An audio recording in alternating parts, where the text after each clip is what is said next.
तुम्हा सर्वांचं स्वागत आहे अर्चना म्हात्रे आपल्या रेसिपी चॅनल वरती। आणि आज आपण रेसिपी बनवतोय ती म्हणजे सोलकढी। तर त्यासाठी आपलं ओलं खोबरं लागणार आहे आपल्याला। तर हे ओलं खोबरं मी घेतलंय, हे खोवून घेतलंय मी खोबरं, आणि हे 3 वाटी खोबरं आहे, ह्या वाटीने मोजून घेतलंय। जर तुम्हाला बारीक तुकडे करून घ्यायचे असेल तर ते तुम्ही करून घेऊ शकता।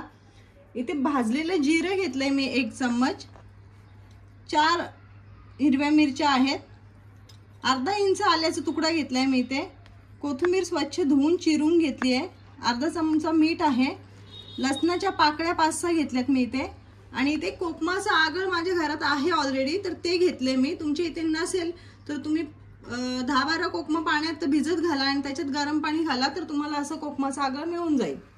तर इथे आपल्याला नारळाचं दूध काढून घ्यायचंय, त्यासाठी आपल्याला एक मिक्सरचं भांडं लागणार आहे। तर ह्याच्यात आपण आता हे खोवलेलं नारळ आहे ना, हे टाकून घेऊया। आता ह्याच्यात आपण जे लसूण घेतले ते लसूण घालूया, हिरव्या मिरच्या,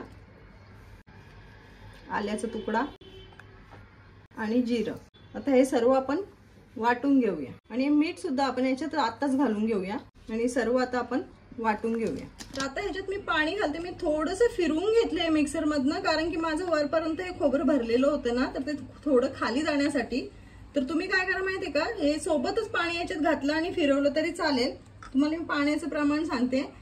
आता 3 वाटी माझं ओलं खोबरं आहे ना, तर एका वाटीला 2 कप याच्याने, ज्याच्याने आपण मोजून घेतले तेवढंच 2 कप पाणी आपण याच्यात घालायचंय। तर माझं 3 कप आहे, तर मला 6 वाट्या पाणी लागेल। तर मी आता 3 वाट्या पाणी घालून घेते याच्यात, आणि पाणी घालताना ना कोमट पाणी घाला जरा, म्हणजे आपल्या नारळाचा दूध चांगला निघतो।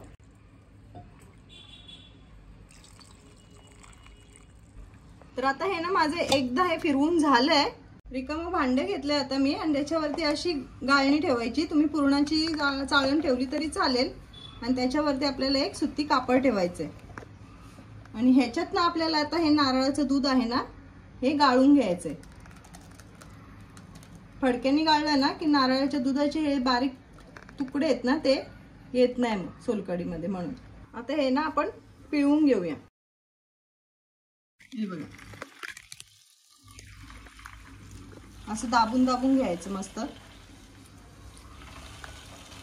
आता हे सर्व मी दूध असं काढून घेते पिळून, आणि मग तुम्हाला दाखवते पुढे काय। तर हे बघा, पहिल्या फेऱ्यामध्ये आपण 3 वाटी पाणी घालून आपलं एवढं दूध निघालेलं। आता जो चौथा जो उरला आहे ना आपला खोबऱ्याचा पिळून, त्याच्यात आपण पुन्हा पाणी घालायचं आणि मिक्सरच्या भांड्यातनं पुन्हा फिरवून घ्यायचं। इथे बघा, 2दा मिक्सरच्या भांड्यातनं फिरवून ना मस्त हे आता मी नारळाचं दूध काढून घेतलं, आणि जे पाण्याचं प्रमाण सांगितलंय ना, त्याच्यात हे दूध असं परफेक्ट, एकदम जास्त जाडही नाही होत आणि एकदम जास्त पातळही नाही होत। याच्यात ना आपण आता जो कोकमाचा आगळ घेतलाय ना मी, आता हा घालून घेते, आणि ज्या वाटीने आपण खोबरं मोजून घेतलंय ना, ह्याच वाटीने मी अर्धा वाटी कोकमाचा आगळ घातलाय। तर तुम्ही आवडीप्रमाणे कमी जास्त करू शकता, जर कमी आंबट तुम्हाला हवी असेल तर। आता हे मस्त आपण असं ढवळून घेऊया।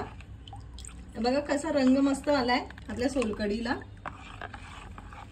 तर सोलकढीला ना मस्त असा गुलाबी कलर आलाय, पण आता कॅमेऱ्यामध्ये तो एवढा नाही दिसत आहे, पण असं समोरून बघितलं ना तर छान कलर आलाय सोलकढीला।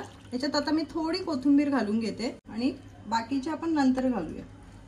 तर आता मस्त माझं मिक्स करून झालंय, पण हे आता एकदम थंड नाहीये, तर आता आपण ही फ्रीज मध्ये ठेवून द्यायची, आणि एकदम मस्त अशी थंड झाली ना का प्यायला घ्यायची। तर इथे बघा, थंड करा, आपली मस्त सोलकढी आता बनवून तयार झालेली आहे। जर व्हिडिओ आवडली असेल तर लाईक करा, शेअर करा, आणि चॅनलला सबस्क्राईब करायला विसरू नका।